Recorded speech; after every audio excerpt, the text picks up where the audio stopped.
Peace be upon you, dear brothers and sisters. Donald Trump, the polarizing political figure known for his sharp tongue and unapologetic opinions, made headlines once again during the holy month of Ramadan. This time, his target was the Muslim community. Amidst a traditional Tarawih prayer service at a mosque, Trump arrived unexpectedly, drawing immediate attention. His entry was nothing short of disruptive. He scanned the congregation with a smirk, watching the Muslims engaged in their nightly prayers, a sacred practice of devotion and reflection.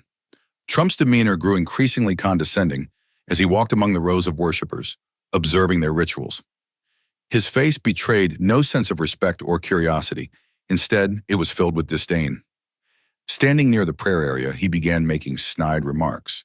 He questioned their customs, mocked their prayer positions, and even made dismissive gestures that drew uncomfortable glances from those nearby. The congregation, while taken aback, remained composed. They focused on their prayers, choosing not to engage in confrontation. Meanwhile, Trump's criticisms escalated. He openly doubted the significance of fasting, calling it unhealthy and unnecessary. He mocked the act of prolonged standing, bowing, and prostrating, claiming it was a pointless exercise. His words, dripping with sarcasm, sought to belittle the devotion of those present. Unbeknownst to him, several attendees discreetly recorded the scene. These videos captured Trump's derisive remarks and his evident lack of understanding or tolerance. Within hours, the footage began circulating on social media, spreading like wildfire. Trump's comments, intended perhaps as a show of strength or dominance, were met with widespread criticism. News outlets picked up the story, and public backlash began to grow. Though the evening ended with Trump leaving the mosque, seemingly pleased with his performance, the consequences of his actions had only just begun. By morning, the viral videos and growing outrage would confront him with a reality he had not anticipated. Trump's dismissal of an entire community's faith would prove to be a spark, igniting a wave of public disapproval that reached far beyond the walls of the mosque. It was the holy month of Ramadan, and Donald Trump was in the middle of a scheduled visit to a region marked by ongoing development initiatives. Accompanied by his usual entourage of aides and security personnel, he moved through the area, inspecting potential project sites and meeting local officials. By the time the sun had set and the evening had begun, he found himself in a neighborhood that included a large, well-established mosque. The mosque, with its tall minarets and distinct architecture, caught Trump's attention as he passed by. His guide explained that the mosque had been a central place of worship for the local Muslim community for over a decade. Around 150 Muslim families relied on it as their spiritual home, gathering there regularly for prayers, religious events, and community activities. It was, the guide noted, one of the most significant religious landmarks in the area. Curious, perhaps out of a mixture of fascination and skepticism, Trump decided to step inside. His team hesitated at first, unsure how the moment would play out, but ultimately followed his lead. He entered the mosque, taking a slow walk down the main hall. The interior was serene, with patterned carpets stretching in long rows and soft lights casting a peaceful glow. For Trump, who had been to many places of worship but never a mosque, it was an unfamiliar experience. He moved through the space quietly at first, absorbing the surroundings with what appeared to be mild interest. As he toured the mosque, his guide continued providing details. The mosque, the guide explained, played a vital role in the lives of the local Muslims, serving as a hub for charity work, interfaith dialogue, and educational initiatives. Trump listened, nodding occasionally, but his expression gave little away. It wasn't yet clear how he felt about what he was seeing, but the very act of stepping inside a mosque was, for him, a notable departure from his usual routine. Whatever thoughts were stirring in his mind at that moment, they remained unspoken, leaving the onlookers to wonder what his next move might be. Donald Trump, flanked by his security detail and staff, stepped through the mosque's arched entrance. The cameras from his press team captured every moment as he entered this sacred space for the first time. Inside, the atmosphere was calm but charged with anticipation. The room was dimly lit by a gentle glow from ornate chandeliers. Rows of prayer mats were arranged in orderly lines, and a faint scent of incense lingered in the air. A handful of worshipers who had just completed their evening prayers looked up, surprised to see Trump in their midst. He walked through the open prayer hall, his eyes scanning the intricate geometric designs that adorned the walls and ceiling. At first, his demeanor was one of reserved curiosity. Members of the congregation cautiously approached him, extending their hands in a gesture of welcome. Trump, however, declined to shake hands. His body language was stiff, and his expression seemed more amused than respectful. Pausing in the center of the hall, Trump turned to face the camera crew that trailed him. A subtle smirk appeared on his face as he gestured toward the surrounding prayer mats and the niche in the wall, marking the direction of Mecca. His voice, though quiet, carried a dismissive tone as he commented on the strangeness of the rituals he had just observed. He continued to wander the mosque, but it was clear that his interest was not rooted in genuine appreciation. As he watched a few individuals silently finishing their prayers, Trump's smirk returned. He muttered remarks under his breath that were picked up by nearby microphones.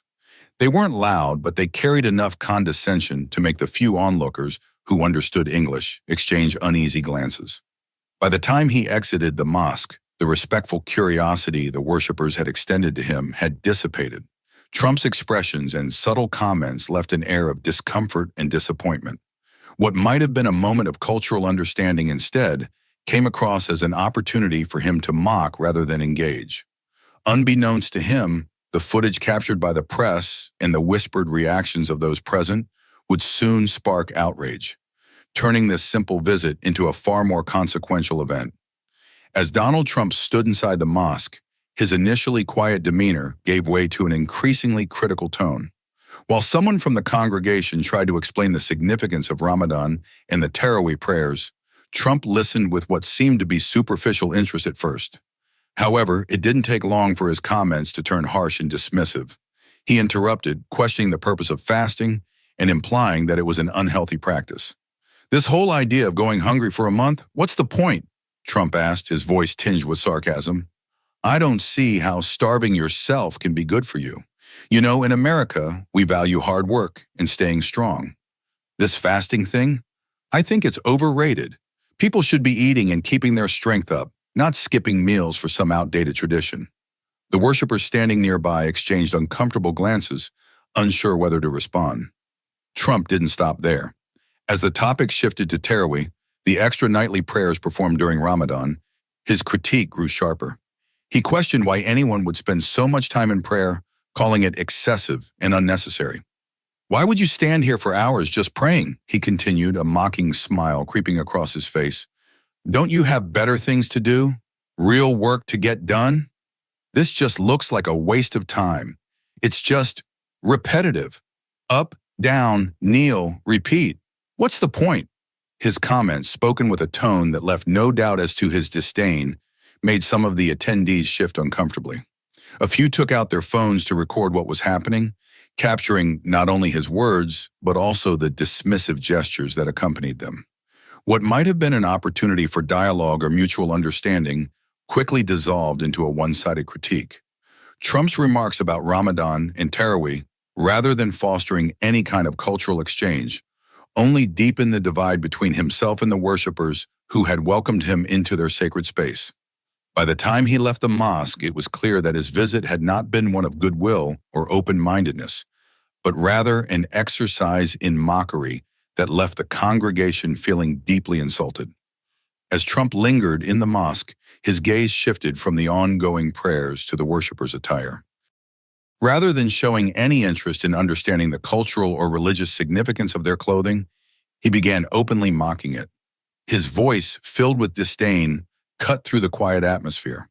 "Look at these outfits," he said, gesturing dismissively toward the worshippers. "What century are we living in? I mean, come on. Aren't we supposed to be moving forward, not going backward?" His team, standing nearby, exchanged awkward glances but said nothing.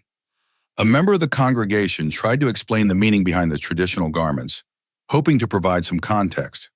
The worshippers' robes and modest attire, they explained, were part of their faith, reflecting a deep connection to their religious values. But Trump waved off the explanation with a condescending chuckle. "You really think that makes sense today?" he asked, his tone dripping with sarcasm. "It's just cloth. It doesn't mean anything. People should be wearing suits, ties, real clothes, something that says they've joined the modern world." His comments didn't stop there. As he continued to observe the worshippers bowing and kneeling in prayer, Trump began to mock the very act of worship itself. "What is this?" he said with a smirk. Up, down, up, down. It's like a workout routine gone wrong. How do you even keep track of all this? Do you get points or something? A medal at the end. The worshippers, though visibly uncomfortable, remained respectful. Some began quietly filming his comments, unsure how else to respond. Trump, however, didn't seem to notice or care. To him, this was just another opportunity to reinforce his superiority, to belittle traditions he didn't understand. By the time he left the mosque, the mood had shifted from initial curiosity to a palpable tension. Trump's remarks about the worshippers' attire and their practices had not only insulted those present, but also added fuel to the controversy that would soon engulf the entire event. What could have been a moment of cultural exchange had turned into a spectacle of ridicule, one that would have far-reaching consequences beyond the mosque walls. By the time the sun rose the next morning, the fallout from Trump's visit to the mosque had already begun. Overnight, videos of his mocking comments and dismissive gestures spread like wildfire across social media platforms.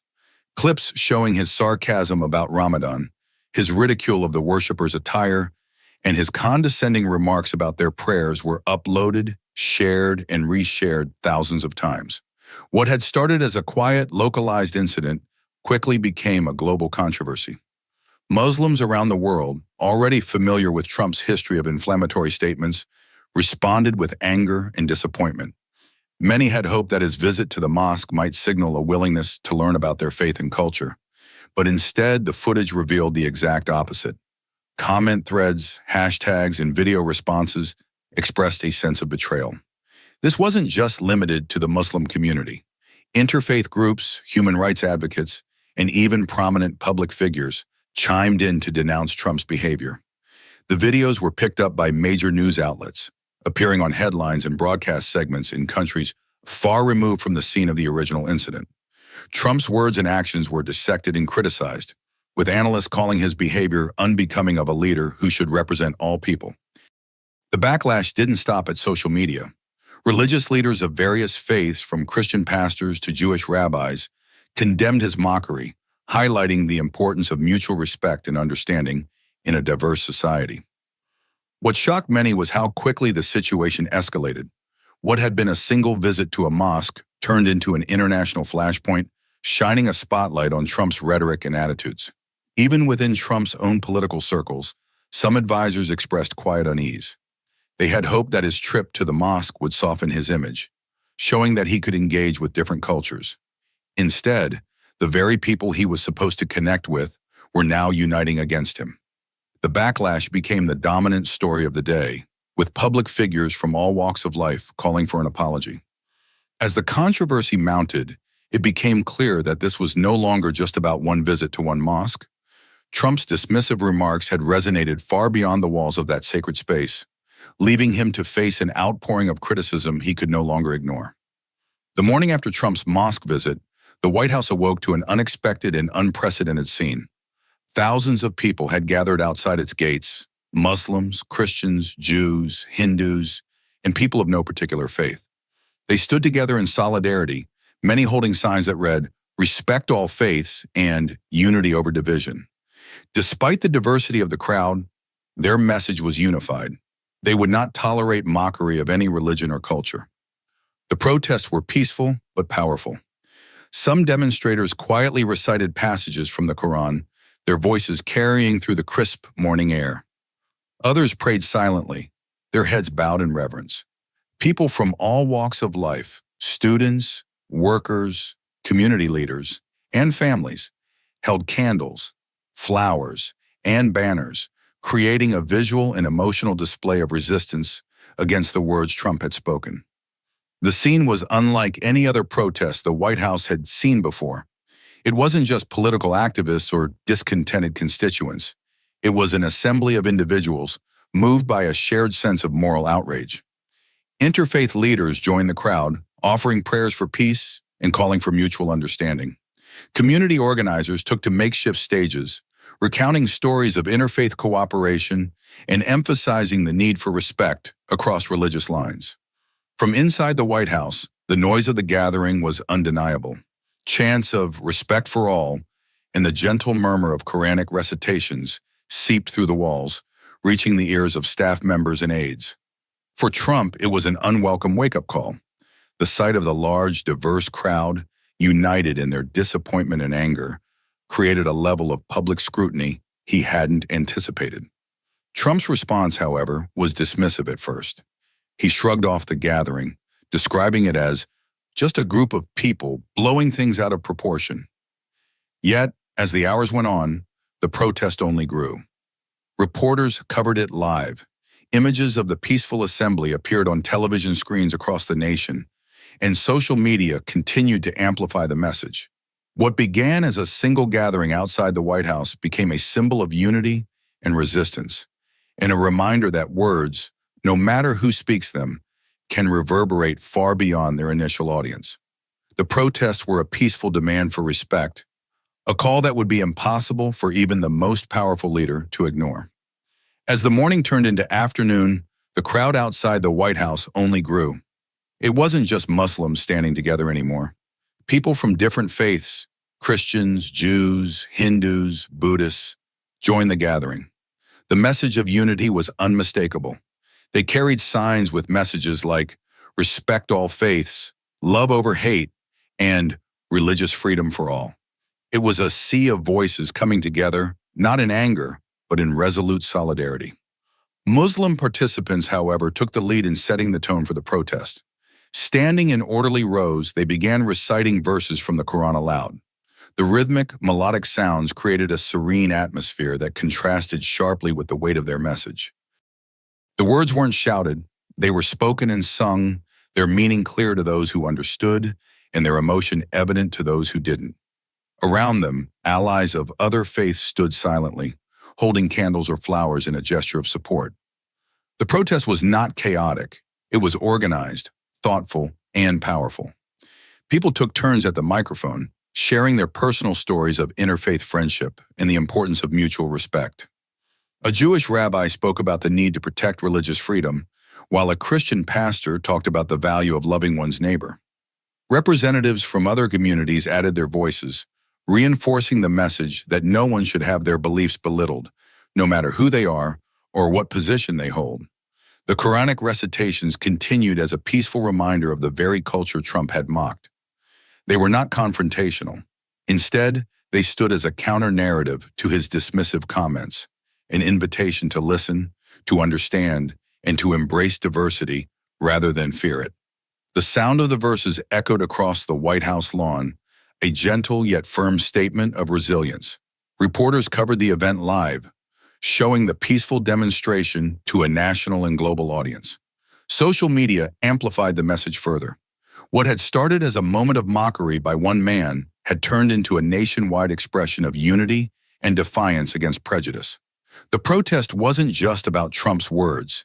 It was a call to rise above divisiveness, to celebrate diversity, and to ensure that everyone's faith was treated with dignity and respect. Inside the White House, Trump was increasingly agitated. The growing crowd outside, the continuous Quranic recitations, and the peaceful yet unyielding chants were more than just an inconvenience. They were a direct challenge to his actions. Standing at the window, he glanced out at the throng of protesters. Instead of seeing individuals standing in solidarity, he saw a mass he wanted gone. "Clear them out," he said to his staff, his tone flat but firm. "I don't care how you do it. Call the police, the Secret Service, whatever it takes. They need to leave now." His aides exchanged uneasy glances. Trump's words left little room for compromise. He wanted the demonstrators dispersed, and he wanted it done quickly. Law enforcement was summoned to the scene, and officers began making their way toward the crowd. But as they approached, something unexpected happened. Many of the officers paused. They listened. Some stopped in their tracks, hearing the calm, resonant recitations of the Quran. Others saw the diversity of the crowd, the presence of people from all backgrounds standing together peacefully. The chants of respect for all and the gentle cadence of prayer made a few officers hesitate. Instead of cracking down, some officers joined the protest. Standing quietly, they refused to push back against the demonstrators. Their presence among the crowd symbolized something that Trump hadn't anticipated: resistance from within. While a handful of police officers followed orders, the majority remained neutral or quietly supportive, unwilling to forcibly remove a peaceful assembly of people demanding dignity and respect. As the hours stretched on, Trump grew more frustrated. "Why aren't they gone yet?" he barked at his staff. His anger was palpable, but the scene outside remained peaceful, immovable. The protesters stood their ground, singing, praying, and speaking out. Trump couldn't understand how his demands hadn't been met, how the crowd had grown even larger, and how his own law enforcement was no longer fully under his control. By the end of the day, Trump was left with a stark reality. His usual tactics, dismissal, insult, and brute force, were not working. The crowd refused to leave, the officers refused to escalate, and the message of unity and dignity outside the White House was louder than ever. As the protests continued outside the White House, the tension reached a breaking point not from the crowd or law enforcement, but from within Trump's own family. His daughter Ivanka Trump and son-in-law Jared Kushner, both of whom had remained silent about the events up until that point, decided it was time to speak out. They stepped in front of the press, cameras flashing, and delivered a statement that sent shockwaves through the administration. "We've listened carefully to the peaceful protests outside," Ivanka said, her voice steady. "The recitations of the Quran and the message of unity have given us pause. We believe it's important to learn about what we don't understand, and that includes Islam. Jared and I have decided to start reading the Quran ourselves. We want to better understand this faith, its teachings, and its values." The press corps was stunned. Ivanka's words directly challenged the dismissive comments her father had made. Jared Kushner followed her statement, adding, "Marine, if we find what we read aligns with our values, we're open to embracing it. Understanding others is the first step to unity, and we hope this moment can help bridge divides." When word of this statement reached Trump, he was visibly shaken. His daughter and son-in-law had not only distanced themselves from his remarks, but also openly praised the very religious practices he had mocked. Trump, who was accustomed to controversy, now faced dissent from his own family, broadcast on every major news network. The growing media storm, coupled with the unwavering presence of the protesters, left Trump with little choice. Reluctantly, he approached the podium set up outside the White House. His voice lacked its usual confidence as he addressed the crowd. "What I said was meant as a joke," he began, though the words felt forced. "It wasn't meant to offend anyone, and if it did, I sincerely apologize. I respect everyone's faith, and I didn't intend to cause hurt." The apology was brief, and though it didn't erase the initial comments, it marked a rare moment of retreat for Trump. The protesters, their mission accomplished, began to disperse. But the incident left a lasting mark, showcasing the power of peaceful resistance, the influence of family, and the importance of standing up for mutual respect and understanding.